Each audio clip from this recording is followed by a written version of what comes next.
If you have a PC, here are 3 security tips for you.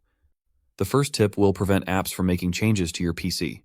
First, click on Start. Then type in UAC. Click on Change User Account Control Settings. Then move this to the highest option. After that, click on OK. I'll recommend this second tip to everyone. Click on Start. Search for Internet options, then click on it. Go to the security page. Click on Internet, then change it to High. Click on Trusted Site. Change it to High. Restricted Site should already be High, but if it's not, change it to High. After that, click on Apply. The third tip will prevent people from remotely controlling your PC. Click on Start Again.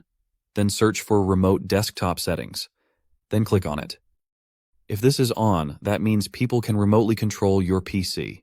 Be sure to turn it off unless you need someone to remotely control your computer.